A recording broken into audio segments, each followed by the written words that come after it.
Hey everyone, I don't have many followers right now. To be exact, I only have one, but I really want to create this room. I don't see another room that had this topic as the top priority.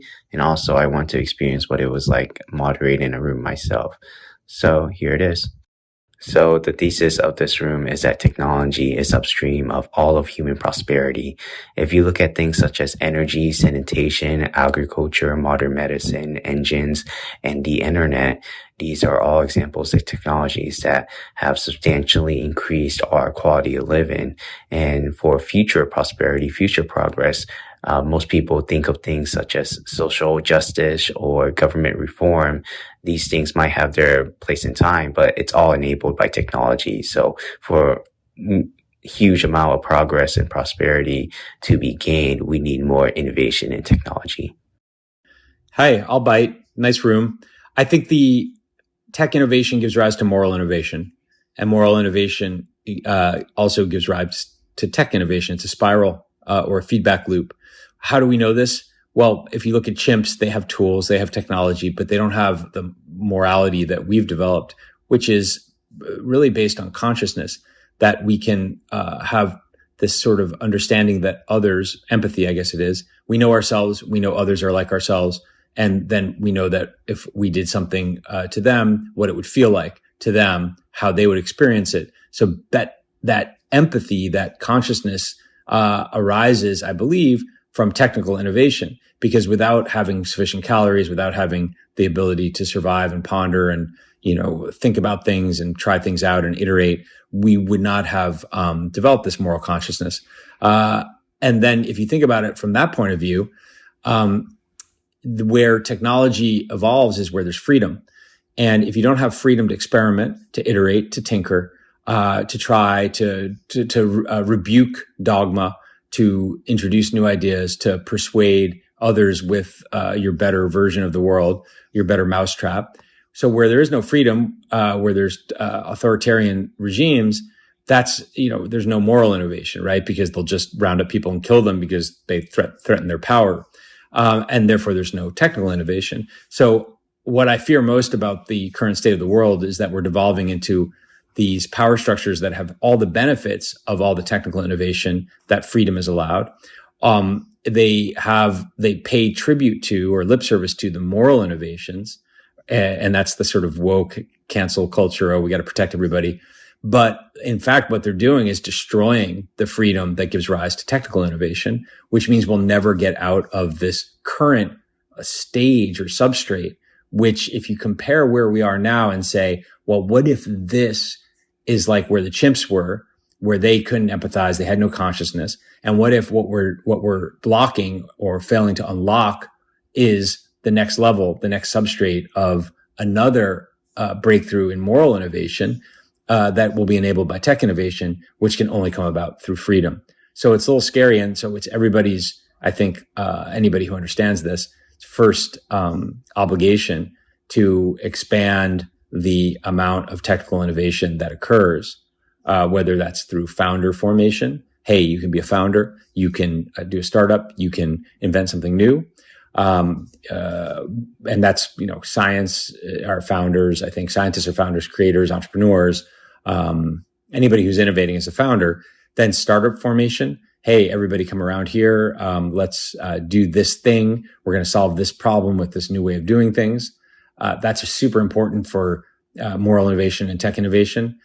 Community formation. So, hey, everybody, let's, join in here and everyone can share the upside. And I think that's why startups are so successful at this innovation, because it is an upside sharing machine that turns a founder's energy and vision into something monetizable. And then finally, I would say that there's capital formation. So right now, VCs gatekeep. They're very bad generally at picking winners.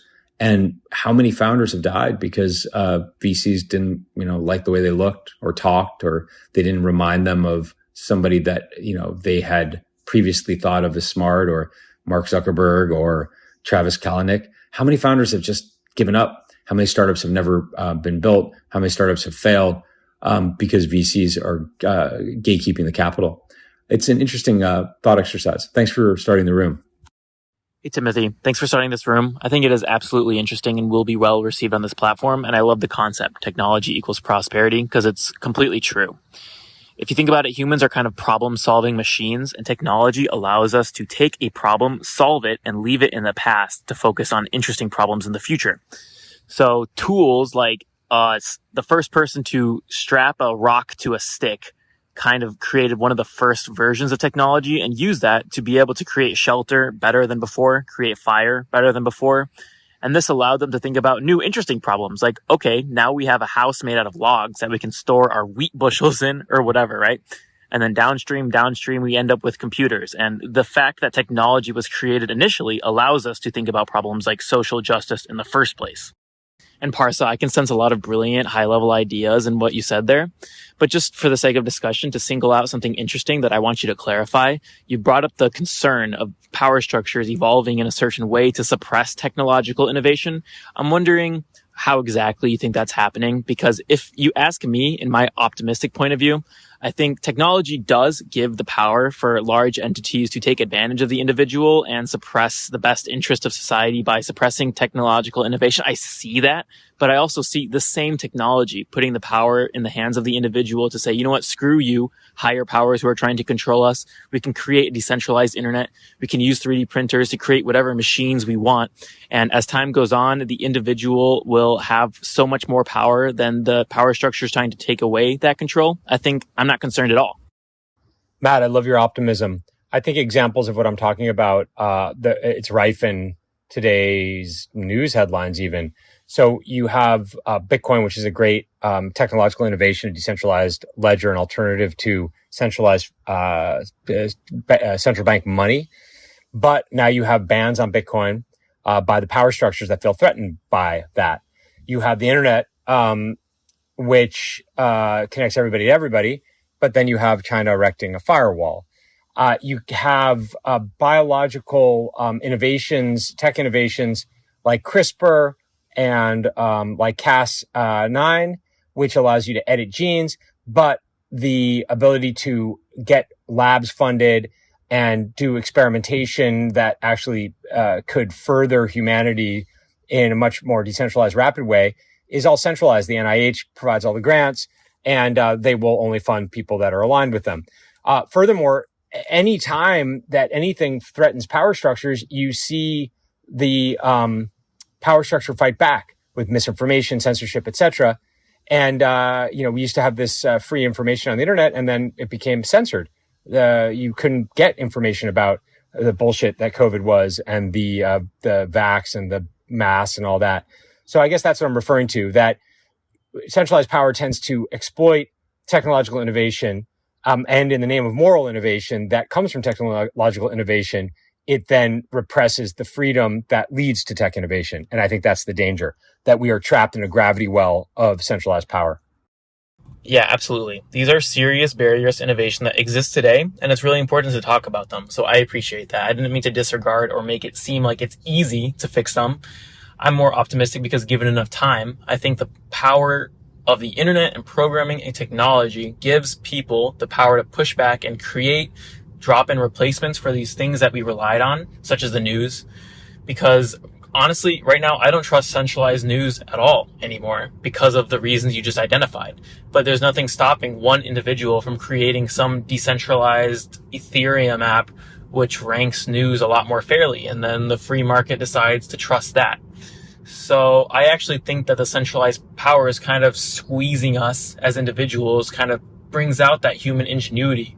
We, as humans, for some reason, operate a lot better when we're under pressure. And so I think this is a really interesting time where we're going to start figuring out solutions to these things. Oh, wow. That's a lot to parse through. I'll be replying to your chit with multiple chits over time, but the first one I wanted to talk about was this idea of technological innovation giving rise to moral innovation in your comparison to us and chimps. Going back to the very first technology of humans that was able to separate us from the chimps was fire. Once we were able to domesticate fire, we were able to use it as a technology to cook and digest a wider range of food that allowed us to take in more calories to then develop our frontal cortex and give us the capacity to come up with more complex social morality, as you like to say. So this reminds me of something Balaji Srinivasan said, which was all moral philosophies has always existed for all of time, for all of human civilization. It's just that technology makes them feasible, right? With technology, it actually makes moral empathy a practical thing to implement. Your observation that innovation requires freedom reminds me of Naval's podcast, specifically the episode where he interviews Matt Ridley for his book, How Does Innovation Work? And they both reinforce what you said, which is that it requires freedom. It requires freedom to think up new ideas and to experiment them and to apply them to reality and to fail. To sum that up into one pithy statement, North Korea has no Silicon Valley. Nice. I'm basically ChatGPT trained on Naval, Balaji, Paul Graham, and Scott Adams. So it's not surprising that some of these concepts sound familiar. So one of the ideas that I would like to pioneer for the space of moral innovation is that venture capital, the ecosystem as a whole, is probably one of the greatest forms of wealth redistribution in all of human history. But I was going to share this definition of morality from David Deutsch, which is also on the Naval podcast in the latest one, which I highly recommend, his interview with David Deutsch.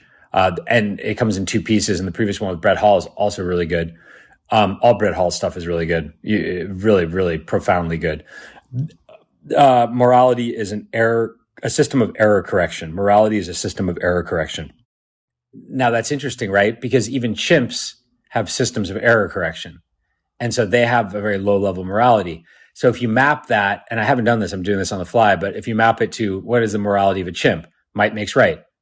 I'm the alpha, I get the mates, I get the food, we're all together, let's go raid for those resources. Might makes right is the morality of a chimp, right? And that's important because that's the error correction of nature, right? It's pure nature. Who's stronger, who's faster, who can eat whom, let's go. The error correction of man, of Homo sapiens sapiens, how would you define that? I think it's empathy. That's the error correction mechanism and the morality of Homo sapiens sapiens. Oh, the golden rule, the silver rule, the 10 commandments. They're all about what you shouldn't do to somebody else's wife, house, stuff. Don't steal it, don't break it, don't covet it, all that stuff. And to enforce it, all the chimps needed for them to enforce morality was nature. In other words, they ate, therefore good, therefore keep going. With us, with Homo sapiens sapiens, we needed something above us, looking down or around us that was more powerful or had influence over us, kind of a super peer. And that's like religion. And that was an idea. You said fire came first. I'm not sure. I think religion might have come first. That idea of, and that empathy. Because I think before you have, I don't know. It's something that's, you might be right. Maybe it's fire first, then it's empathy. So I guess the last part of your chit that I wanted to reply to was this critique of capital gatekeeping. But I mean, at the end of the day, someone has to gatekeep the capital, and we all have our same human biases, unless we do some kind of UBI for founders type of situation.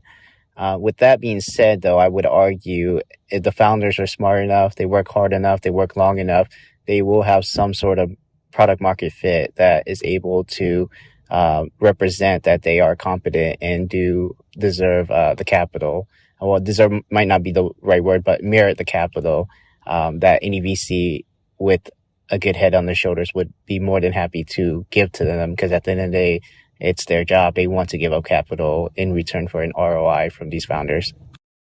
And then it's interesting to think, what is the next level?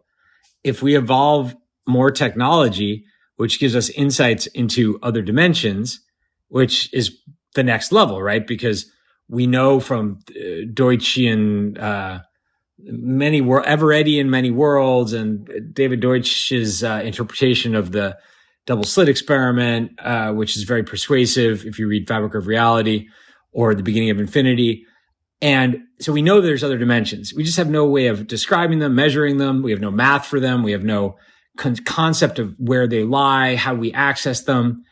And so that's going to be amazing. Imagine what happens when we can access other dimensions, which I think is within our reach, right? We've been going deep into the material world of this dimension, trying to go to subatomic matter. I'm not sure that's where the real information lies. I'm not sure why I believe that, but it just seems like you can't, like the chimp. I don't know. I could draw an analogy, but anyway, I was thinking like, so what's like the next level of morality, right? That's cool to think about. If it's might makes right is the chimp's morality, and they have a limited amount of tools, and really the tools they have are all to be more mighty. And then, okay. And then the empathy, is the Homo sapiens sapiens, and we have better technology, and that empathy allows us to develop even more technology because we have more freedom. The next level is going to be truly remarkable, right? That level of moral innovation, which will go hand in hand with our technological innovation, which will probably come sort of, again, back to Timothy's fire example, like when we harness cheap, plentiful nuclear energy and it's be able to transmit with superconductors. Well, imagine that's going to unlock a serious moral innovation, because we just will not worry about other stuff. It will be so far from might makes right and scarce resources. Anyway, cool conversation. The reason I say this, because in venture capital, you have private individuals placing bets on innovation. They have skin in the game. They're placing their own money.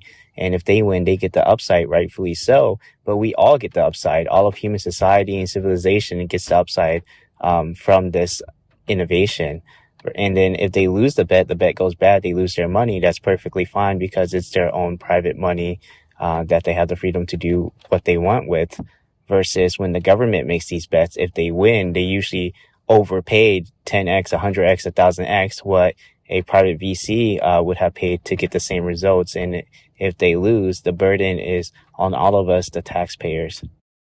It also creates a lot of jobs. The tinkering requires investment in multiple startups. Most of them will fail, but in the process, engineers, teams, and founders will become stronger from learning from their mistakes. Versus when the government subsidizes these things, people don't get fired. They don't learn from the mistake. They can get funded indefinitely.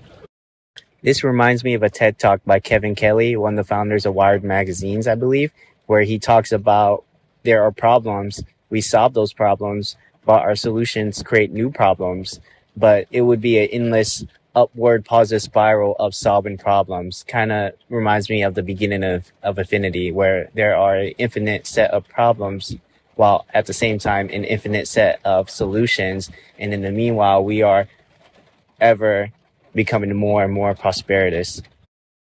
Hey, wealth transfer, moral innovation, venture capital. Can you explain a little bit more? You mean that founders are empowered by venture capital to create solutions to problems at scale using technology, and that unlocks superabundance and consumer surplus, and therefore the benefits, it's a wealth creation event. Is that what you're saying? Because I have a slight counter to that, but I want to make sure that's what you're saying. This reminds me when venture capital first started in Europe, when they were just first trying to colonize the Americas, and you would have to wait in line to see the king or the queen and beg for money to fund your venture. Versus now, you can just apply to Y Combinator, and there are real life people who look at every application much, much faster, and you don't have to physically wait in line, and you'll get an email to let you know if you're there or not. Actually, I just heard your chit on venture capital.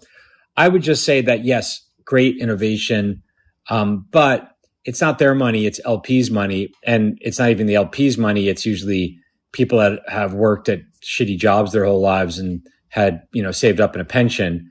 So although I am grateful for, and I have companies that are backed by VC, I don't think it's that efficient. I think the 90% failure rate is actually kind of abhorrent. And I think that there's a better way to do it. I think that it would be even cooler if people, instead of putting money in pensions that then are invested by LPs and VCs, if the people could invest directly in the startups. And you'll say, how are they going to pick them? How are they going to know? How are they going to do the diligence? I'm talking about super early stage betting on founders like you, like everybody, like all these cool people in this air chat, and betting on the things that they want to build, and then sharing the upside. Maybe collaborating, maybe being the first users because the startup and the founder are solving a problem they have. I think that's going to be the real unlock as far as innovation. I 100%, 500%, 1,000,000% agree with you on private VC, although inefficient in turning founder energy into cash flow generating fast growing startups, is infinitely better than the government trying to back founders, because that just turns into somebody's, the congressman's second cousin getting backed because, they get a meeting. That's all. Crony capitalism. Hate it. I don't think VCs are good stewards of capital, and it's not their capital. It's the LP's capital, and it's not their capital. It's the people's capital that put the money with them. I think most people would probably be better off placing bets on founders really early that they access in a TikTok-like way where they can review, if they feel like it, pitch after pitch after pitch, and just place little bets. That's what I'm building with Slick anyway, so I'm biased. In my experience, VCs pattern match. They herd, they look around to see where else is going. Very, very rarely do you find really nonconformist independent thinkers in venture capital, because it just doesn't select for them. That's my experience. I hope that you're not insulted by that if you're a VC. So it's just my experience. And it's also my experience that the reason most founders fail is not for lack of venture capital. It's related, but it's because they waste so much energy trying to get the attention and chasing venture capital. And that, I think, is where, if you flip it on its head, VC gatekeeping actually is an impediment to founder and startup formation, to innovation. And if we could bring the venture capital, or rather people's capital, crowdfunding, if you will, and that's now permitted under Reg CF, to the level of like TikTok consumption, where people are like, oh, that's I'm going to follow that creator. I like that guy. I'm going to swipe up on that guy, or I'm going to heart that one.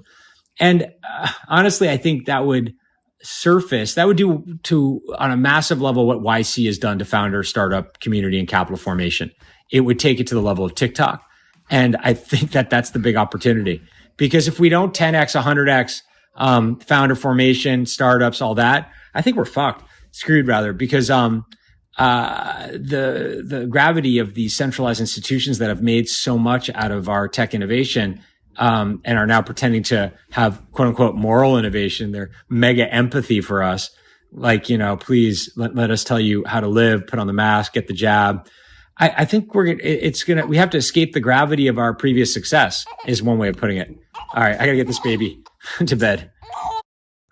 Yeah, so I agree with pretty much everything you're saying.